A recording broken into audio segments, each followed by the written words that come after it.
रहो। Reserve bank of India ने गुरुवार को जारी हुई मॉनेटरी पॉलिसी कमेटी की लगातार 9वीं बैठक में ब्याज दरों में कोई बदलाव नहीं किया। रेपो रेट पिछले 1.5 साल से 6.50% पर बरकरार। वहीं दूसरी तरफ केंद्रीय बैंक ने लोगों को फर्जी ऐप के जरिए ठगी से बचाने के लिए बड़ा कदम उठाया है।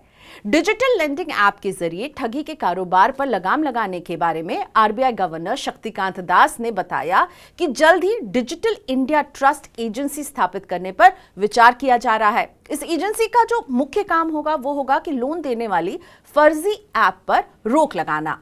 ये एजेंसी डिजिटल लोन देने वाले ऐप्स का एक तरह से रजिस्ट्रेशन करेंगी और ये इंश्योरेंस रिपोजिटरी के रूप से काम करेगी। एजेंसी के पास ऐप से जुड़े प्रमोटर्स और कर्ज लेने वाले लोगों का पूरा ब्यौरा जमा रहेगा।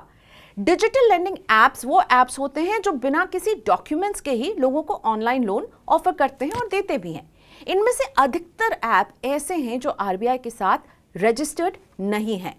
साथ ही में हमने ऐसे भी कई मामले देखे जहां रिकवरी के गलत तरीके अपना करके कस्टमर को बहुत परेशान भी किया गया। लेकिन आगे ऐसा नहीं होगा, क्योंकि आने वाले दिनों में जो apps digital India trust agency से अप्रूव्ड नहीं होंगे उन्हें लोन देने की मंजूरी नहीं दी जाएगी। ऐसे ऐप्स के खिलाफ सख्त एक्शन लिया जाएगा। एक्सपर्ट्स के अनुसार आरबीआई की ये एजेंसी डिजिटल क्षेत्र में फाइनेंशियल फ्रॉड के खिलाफ लड़ाई में एक अहम जांच इकाई के रूप में काम करेगी। डिजिटल इंडिया ट्रस्ट एजेंसी को डिजिटल लोन देने वाले ऐप्स की जांच की जिम्मेदारी भी सौंपी जाएगी और इससे वेरिफिकेशन प्रोसेस में ज्यादा ट्रांसपेरेंसी लाने की कोशिश की जा रही है।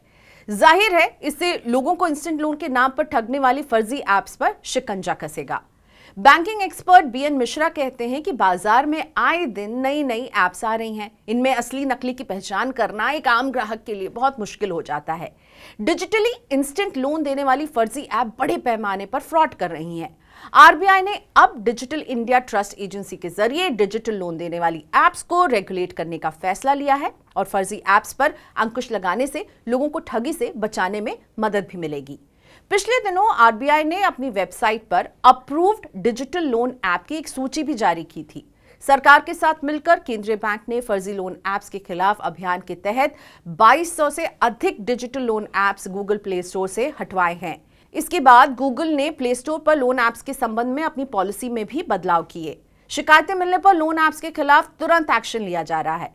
अब सवाल यह है कि फर्जी डिजिटल ऐप की पहचान कैसे करें और ठगी से आप कैसे बच सकते हैं। आरबीआई ने लोन देने के प्रोसेस के लिए गाइडलाइंस बनाई हुई है। लोन ऐप को भी इनका पालन करना होता है। अगर आप किसी ऐप के जरिए लोन ले रहे हैं तो आरबीआई की वेबसाइट पर जाकर आप इसे चेक कर सकते हैं। इससे आपको यह भी पता चल जाएगा कि इस ऐप का किन बैंक्स और एनबीएफसी से टाई अप है। आप जिस ऐप से लोन ले रहे हैं अगर उसकी डिटेल आरबीआई की साइट पर नहीं है तो वो पक्के तौर पर फर्जी है। आपको ऐसी ऐप से दूर रहना चाहिए और इनसे लोन नहीं लेना चाहिए। फर्जी लोन ऐप से बचने का सबसे आसान तरीका यह है कि आप उसे गूगल प्ले स्टोर या एप्पल के ऐप स्टोर से ही डाउनलोड करें। कभी भी किसी ईमेल, एसएमएस या सोशल मीडिया पर आए लिंक से ऐप डाउनलोड करने की गलती ना करें।